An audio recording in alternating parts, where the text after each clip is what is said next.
And tonight's RNC will feature one of the most unusual arrivals of a convention speaker in American history. Trump White House aide Peter Navarro left federal prison today and went straight to Milwaukee to take the stage tonight, moments away at tonight's RNC. He's on the schedule for the next few moments. So we're going to see him probably, we would guesstimate, within 10 minutes. Navarro may be familiar for several reasons.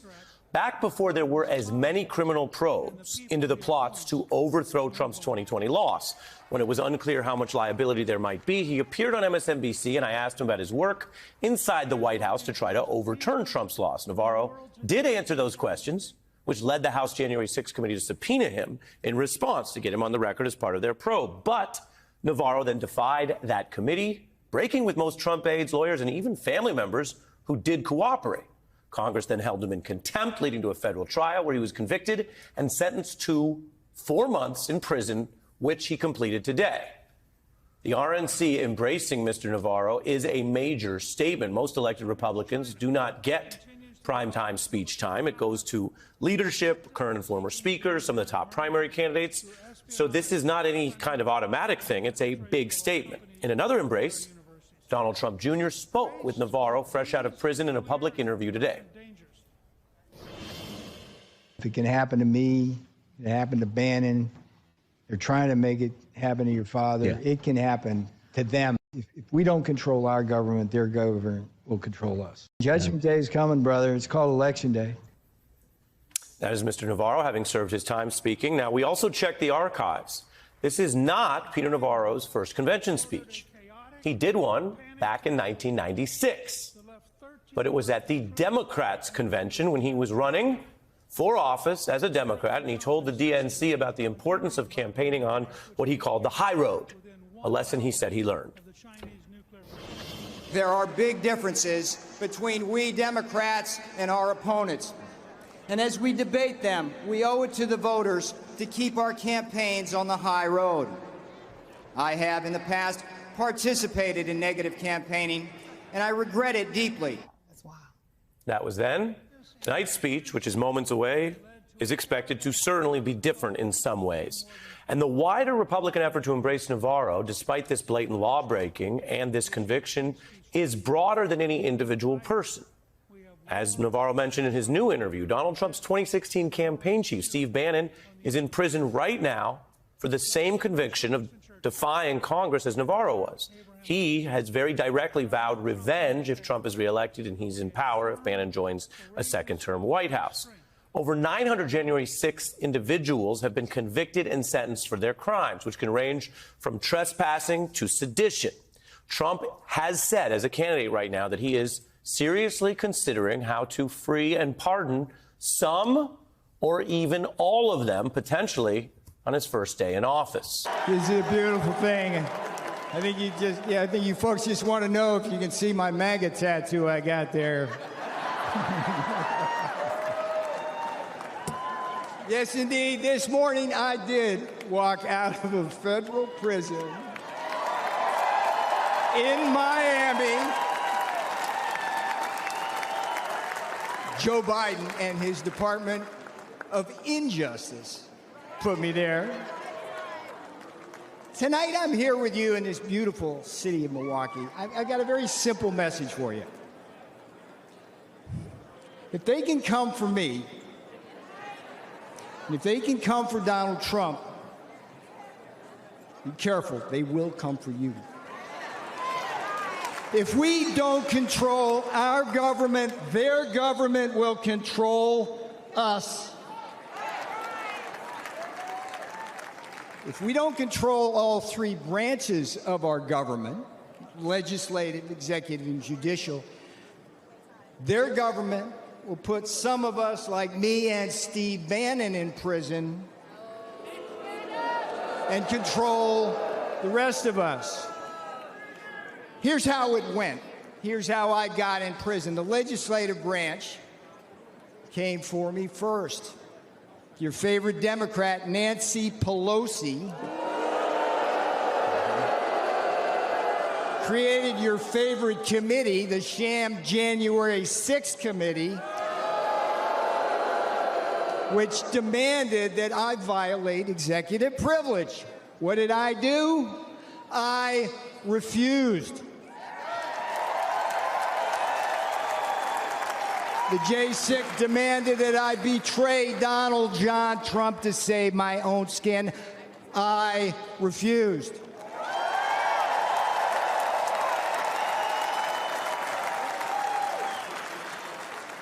Here's the thing about the Constitution. They demanded that I break the law because they have no respect for it. I refused. And a Democrat majority in the House then voted to hold me in contempt. All right, what happened next? The next jackboot to drop was the executive branch. Another one of your favorite Democrats, Democrat Attorney General Merrick Garland. There's a winner. Him and Jack Smith indicted and prosecuted me for criminal contempt of Congress. Now, here's what's weird about it. It's something that Democrat prosecutors refused to do against one of their own, including two guys with blood on their hands, Eric Holder and Alejandro Mayorkas, the great border czar, right? They've actually gotten people killed. For decades, the Department of Injustice right now, the Department of Justice policy stated, hear me out on this, if Congress slaps a subpoena on a senior White House advisor like me, the advisor's duty is to politely tell them to go pound sand. That's exactly what I did. So far we got two branches, legislative and executive. The judicial branch delivered the final blow. Just as, here's another favorite of yours, just as Democrat Judge Juan Marchand, you know this guy? Did to Donald John Trump in his Manhattan kangaroo court, another Democrat judge, a guy named Ahmed Maida, keep your eye on this guy, Ahmed Maida, Obama appointee, they stripped me of every possible defense, and then what? Just like in Manhattan with Donald Trump, they threw me to the wolves of an anti-Trump jury, and where? The D.C. swamp. They convicted me. They jailed me. Guess what? They did not break me.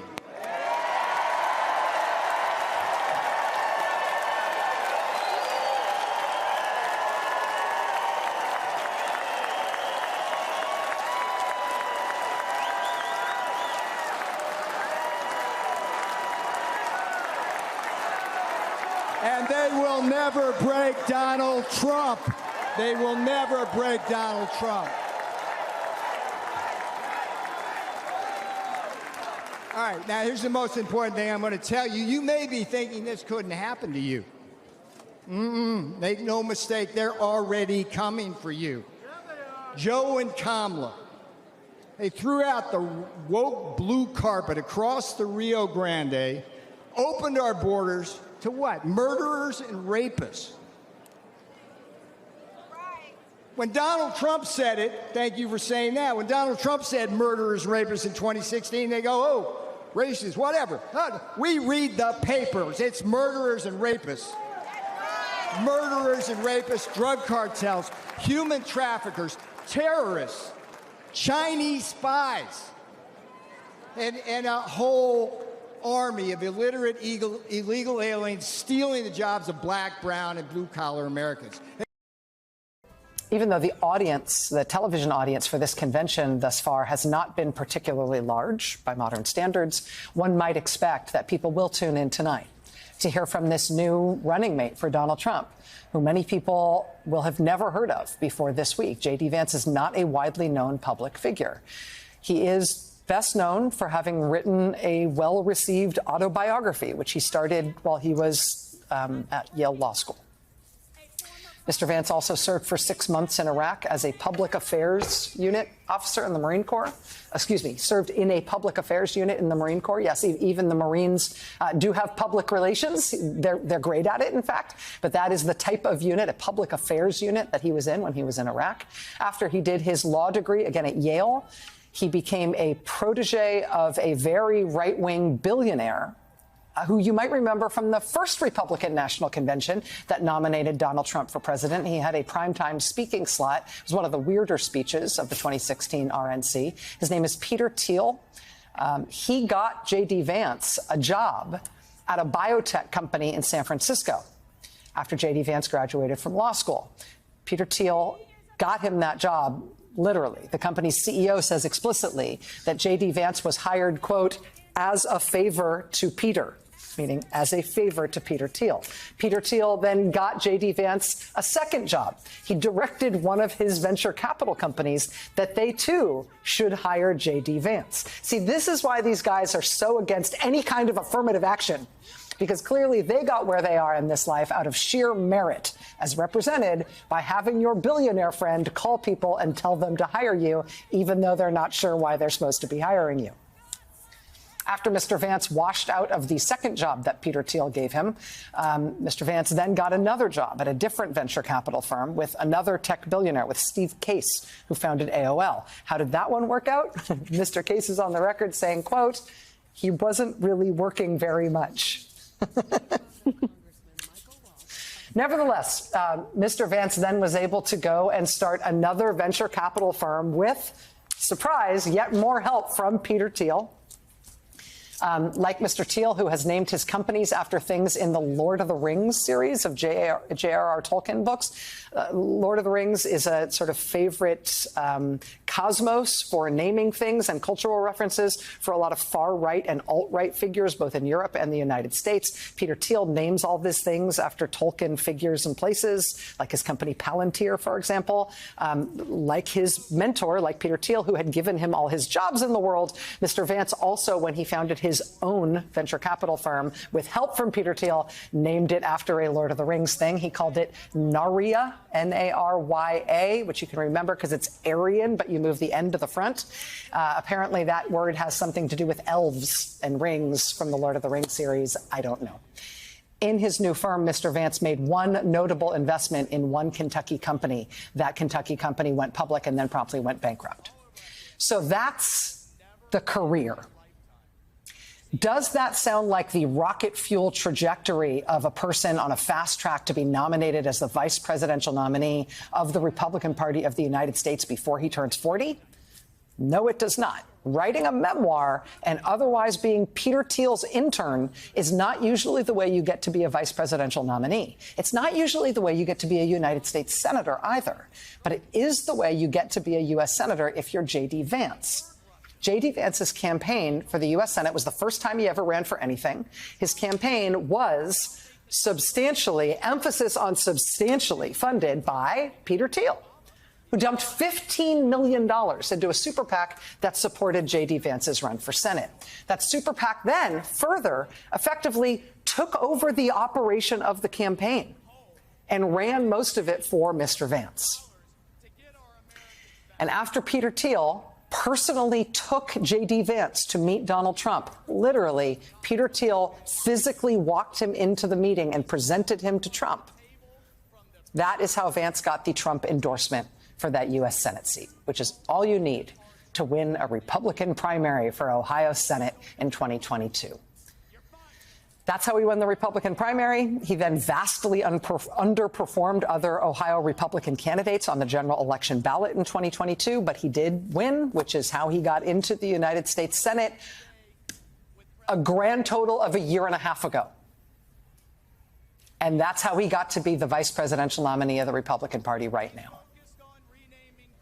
As internships go, that's a really good internship.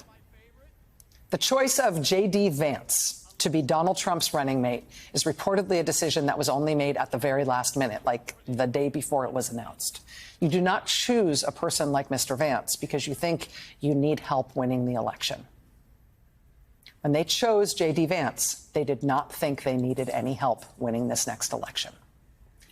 If you're trying to make up for some, soft spots, some weaknesses in the Republican Party's electoral prospects, you do not, for example, choose a vice presidential running mate who is on the record, on tape, taking this position. I certainly would like abortion to be illegal nationally. I certainly would like abortion to be illegal nationally. 2022 podcast interview first unearthed by CNN Today, in which J.D. Vance says, I certainly would like abortion to be illegal nationally. Republican presidential nominee Donald Trump, whatever you think about his politics and his political instincts, he's been very open about the fact that he sees the Republican Party's strong stance against abortion, particularly a strong stance for a national abortion ban, as an electoral loser. Even though Mr. Trump is the one who orchestrated the overturning of Roe versus Wade and therefore the Republican abortion bans all over the country, Trump has admitted that strongly restrictive stances on abortion, particularly a nationally restrictive stance on abortion, will cost the Republicans elections they could otherwise win. So then why do you pick J.D. Vance to be your running mate? If you are Donald Trump and you pick a running mate and you're looking to pick a running mate to help your electoral prospects because you're worried about your chances of winning the election, you would never pick Mr. I would certainly like abortion to be illegal nationally. You would never pick a national abortion ban guy. Right? You would also not pick a guy who says we're in a, quote, late Republican period in this country. And he doesn't mean capital R Republican. He means small r Republican, meaning we are at the end of being a republic. J.D. Vance quoting there a far-right internet personality and blogger who famously advocates openly for the United States to become a monarchy or an outright dictatorship, who has called for abolishing the U.S. government, the U.S. system of government being abolished so we can instead be ruled by a Caesar figure. That is who J.D. Vance has been citing when he talks about us being in a late Republican period as a country. That's what he thinks about where we are as a country and where we should go as a country.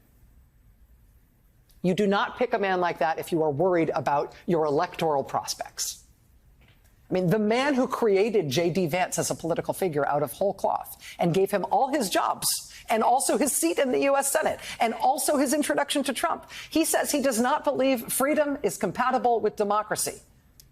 He wants freedom, so that means he does not want democracy. If you are Donald Trump and the Republican Party and you are worried about your ability to win this election in November, you would not pick J.D. Vance as your vice presidential candidate. You can only pick a candidate as out there as J.D. Vance if you're really thoroughly quite sure that you're going to win, no matter what kind of craziness you put on the ticket and what you're going to bring into the White House with you.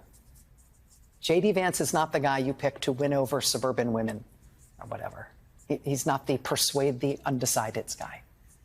J.D. Vance is the guy you bring in to change the American system of government into whatever it is you think comes after us being a republic.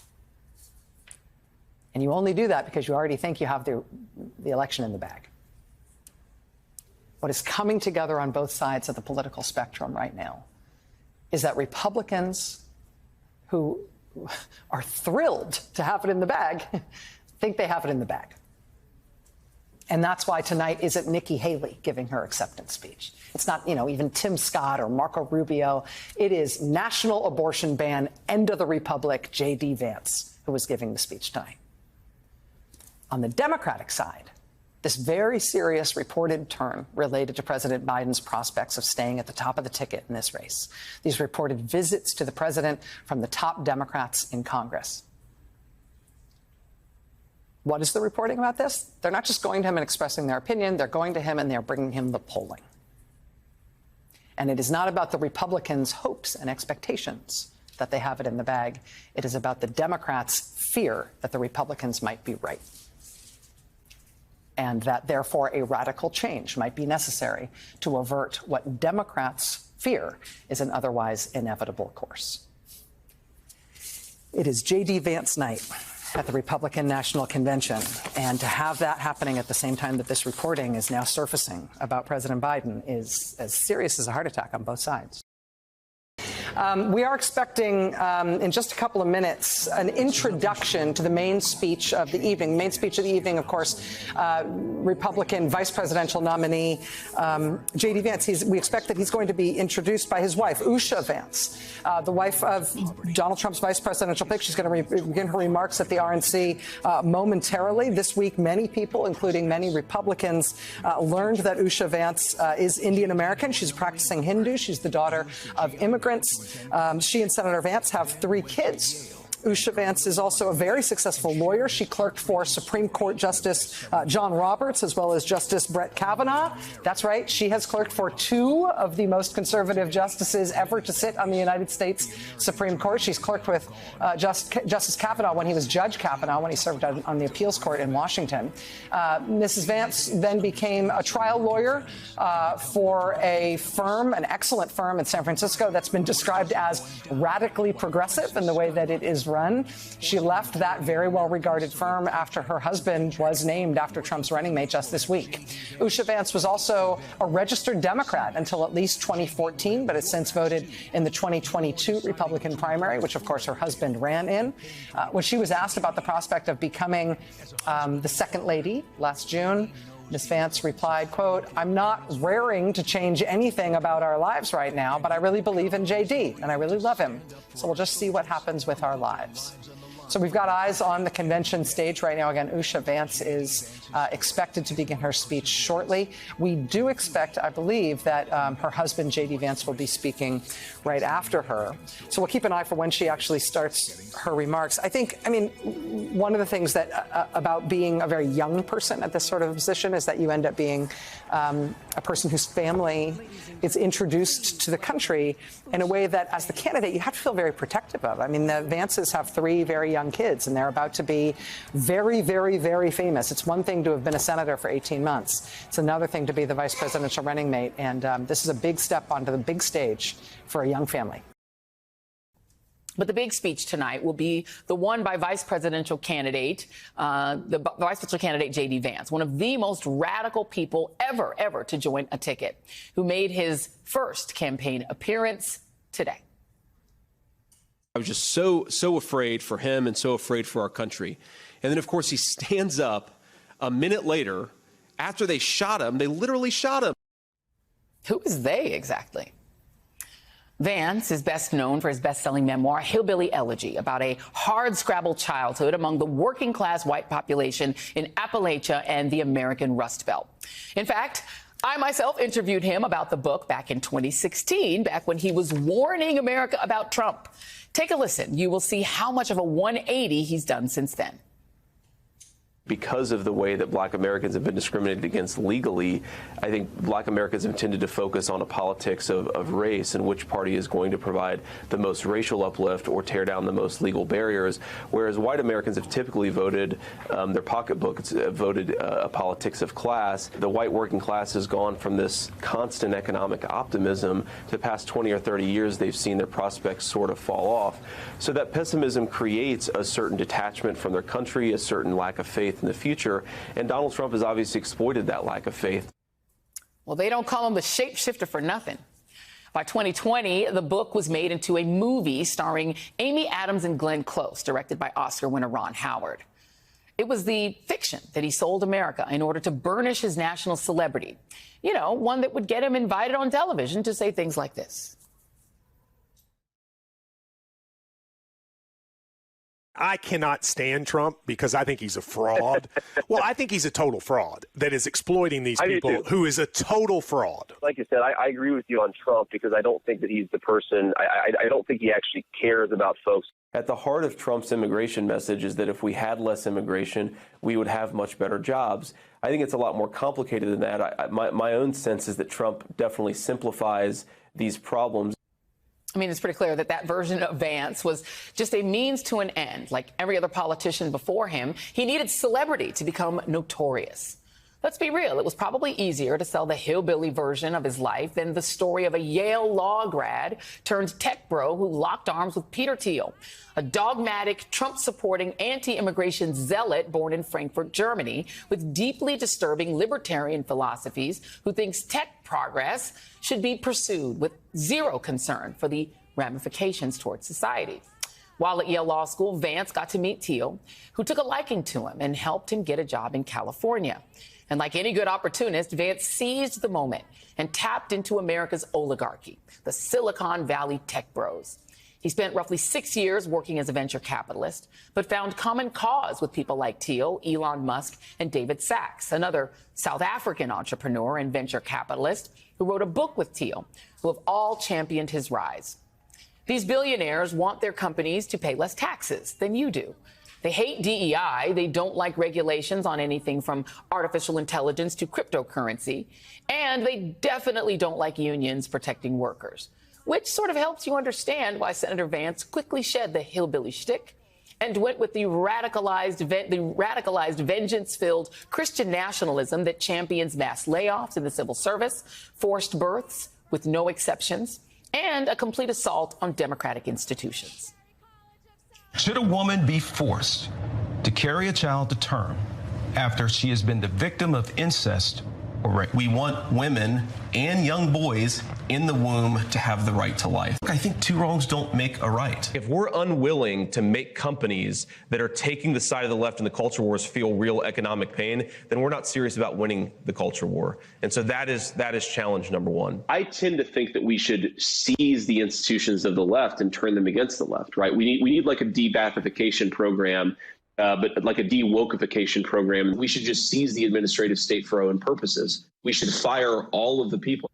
That's quite a beard on that guy who was interviewing him. Let's bring in McKay Coppin, staff writer for The Atlantic and MSNBC contributor. McKay, a lot has changed beyond just adding the facial hair on J.D. Vance. He's made quite a trajectory. Looks good, though, I have to say.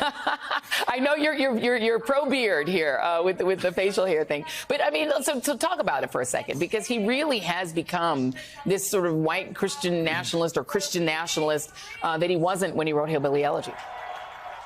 Yeah, I mean, the problem with people like this who very suddenly and cynically transform themselves when they enter politics is that you always have to try to figure out which version of them was authentic, right? Like, was the version of J.D. Vance where he was making pretty clear-eyed and I think insightful points about the kind of fraudulent appeals that Donald Trump was making to the white working class, was that the real Vance? Or is this version who is now helping Trump make those fraudulent appeals?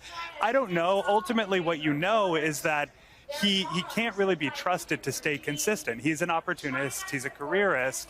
I remember when I was writing my book about Mitt Romney, I would periodically ask him about various, rising star Republicans. And when J.D. Vance came up, I had rarely seen Mitt Romney get more animated in talking about what kind of a sellout and a fraud he was. He said, it would be hard for me to disrespect somebody more than J.D. Vance. And I think that gives you a sense of what a lot of kind of old guard Republicans who have interacted with him, and especially who got to know him in the Hillbilly Elegy days, think of his sudden MAGA makeover. Well, I interviewed him before I'd actually read the book. And then as I read it, I realized that it was less a love letter to the white working class of Appalachia than kind of a diss track. And I think that there was I think people would be surprised to know that book was not. It was not very favorable toward those folks. It essentially accused them of just having lots of pathologies. And go on, please. No, that's the thing that I wanted to talk about, because I do feel like so much of the conversation about him in recent days and recent weeks really has been about his flip-flopping on Trump. And I get why, it's obviously indicative of a certain kind of political opportunism. But the more interesting transformation is the way he talks about the kind of working white poor, that community that he came from. Hillbilly Elegy was a pretty withering critique in some ways of the culture of the community that he came from. And, he had kind of a traditionally conservative attitude toward those communities. He said, these people need to take responsibility for their lives. They need to pull themselves up by their bootstraps. And part of his critique of Trump and Trumpism was that Trump was exploiting these people by fanning the flames of white grievance, right? That was the point that he continually made on his book tour, that Trump is, as he put it in a piece that he wrote for The Atlantic back when he would write for places like The Atlantic, an opioid for the masses. That's how he saw Donald Trump in those days. Now, he has fully bought into Trump's appeals to those people and has completely left them off the hook for all the things that he blamed them for in his book. And I think that ideological transformation is a lot more interesting than just he used to say mean things about Trump and now he says nice things about it. McKay, Jen Psaki, I wanted to ask you, had a really thoughtful piece today in The Atlantic that basically makes the point that when everybody says, which is from a good place, this is not a place for political violence, that politics is not a place for violence, that it's not actually true in this moment. If we look at trends over the last, not just few years, but even decades. And you use former Senator Jeff Flake as an example in there, which is really interesting. He is, of course, a former Republican senator, ambassador. Talk to us a little bit about what you think people don't understand about this moment and really where political violence is in terms of the rise of it in this country and even in our political systems. Yeah, I mean, I think there's been a lot of conversation since the shooting in Butler, Pennsylvania about this alarming pattern of violence targeting government officials, right? From Nancy Pelosi to Mike Pence to Brett Kavanaugh to, the congressional baseball shooting that Jeff Flake was there for.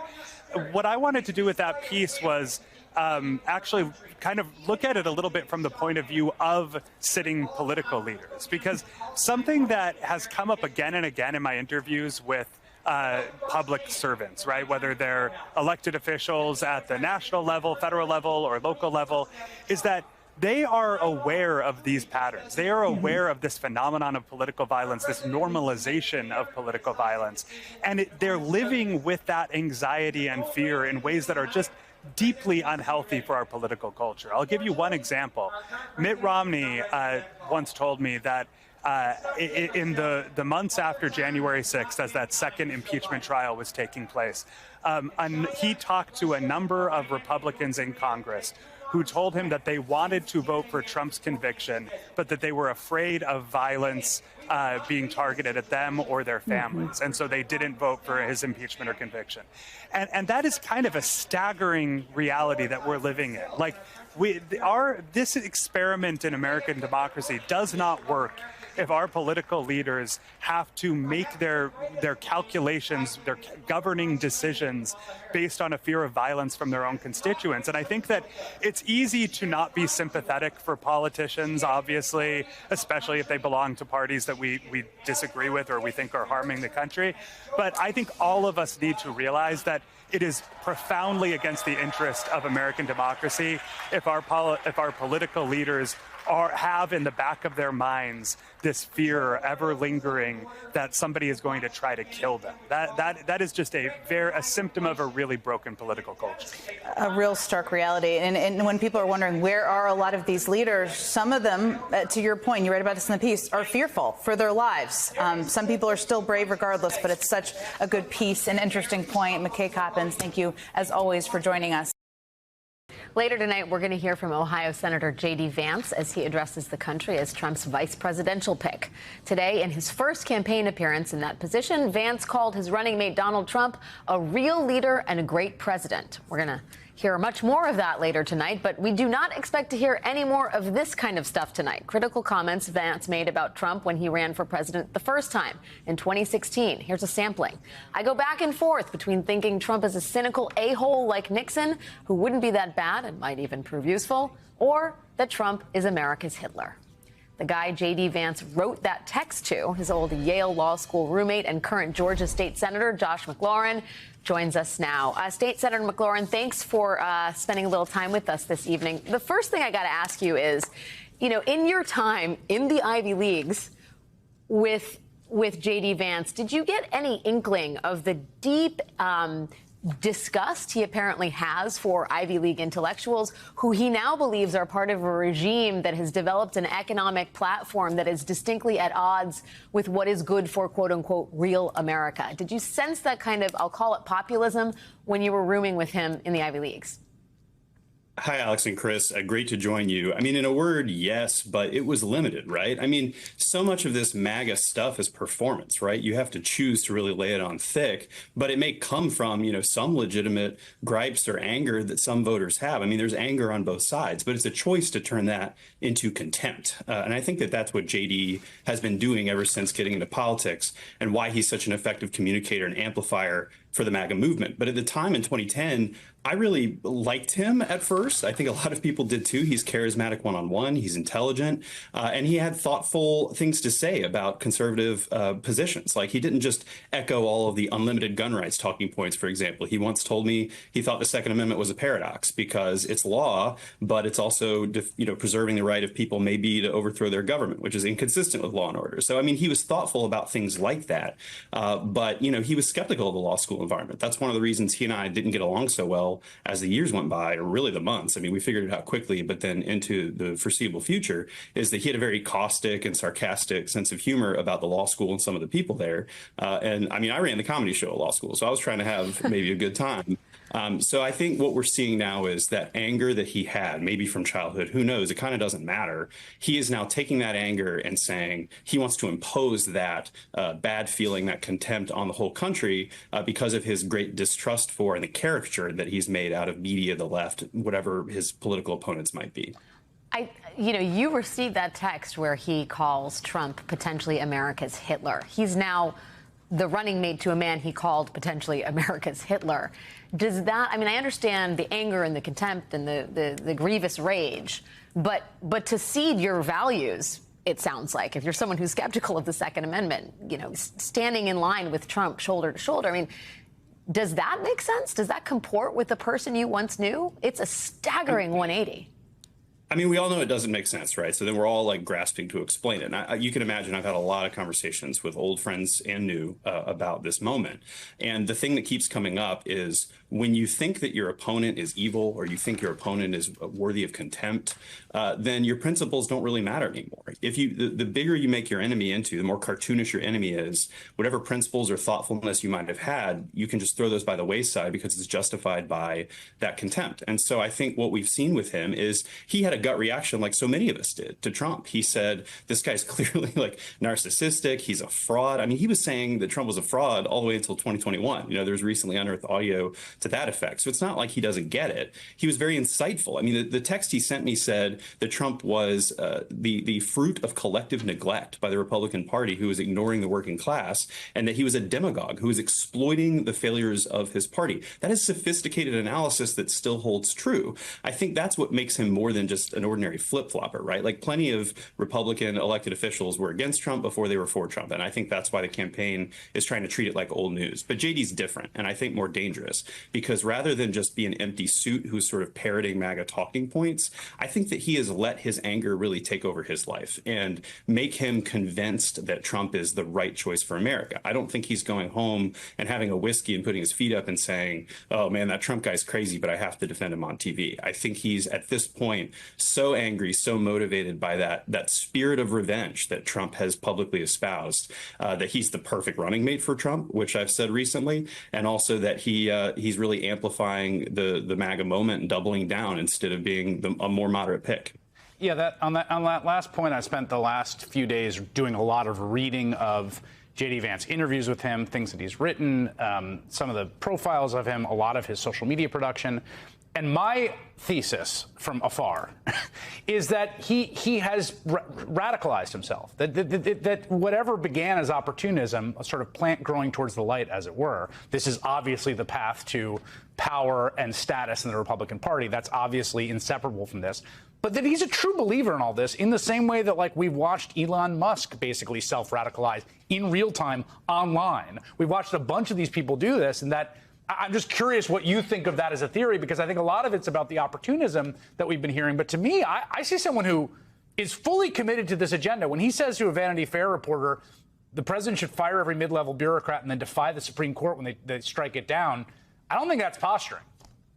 Yeah, I agree. I mean, I think you can think of it in addition to being opportunism for his political advancement, it's also opportunism to be a jerk, right? I mean, that's why I tweeted recently, I think that this is a triumph for angry jerks everywhere. I really mean that, because even if JD is just mostly angry on TV, he is creating the same permission structure that Trump has spent years creating, which is ordinary Americans can show contempt towards one another and nothing will happen to you, right? It's like what you hear about in schools, bullying increasing, this moment being deleterious for the whole country's culture.